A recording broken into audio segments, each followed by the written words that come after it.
আমাদের অঙ্গীকারের মধ্যে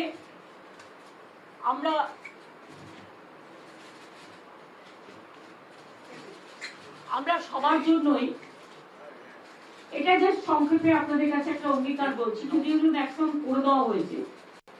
লক্ষ্মী ভান্ডার বৃদ্ধি আমরা করেছি এবং বলে দিয়েছি সারা জীবন লক্ষ্মীর ভান্ডার পাবে। যদি কেউ বলে আমরা করব, তারা ভোটের সময় বলবে কিন্তু পরে করবে না, কিন্তু আমরা করে দেখিয়েছি এবং 1 মাস আগেই করে দিয়েছি। এখন সাধারণ মহিলারা পাচ্ছেন 1,500, মানে বছরে 18,000, আর তপশিলি জাতি এবং আদিবাসীদের জন্য 1,700, অর্থাৎ বার্ষিক 20,400।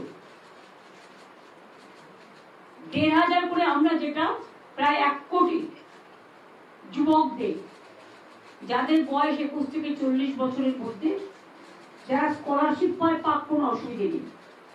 স্কলারশিপের টাকার সাথে এর কোনো সম্পর্ক নেই, কারণ আমাদের অনেক স্কলারশিপ আছে, কন্যাশ্রী, শিক্ষাশ্রী, যুবশ্রী, মেধাশ্রী,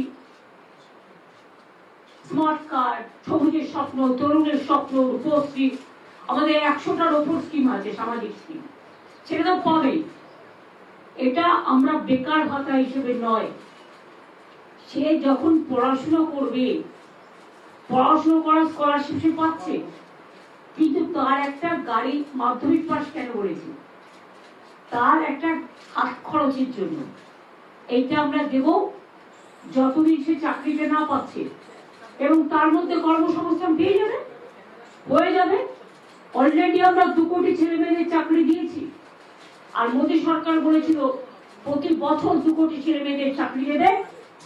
ইন্ডিয়ার জাতীয় গড় 40% বেকারি বেড়েছে, আর বাংলার জাতীয় গড় 40% বেকারি কমেছে।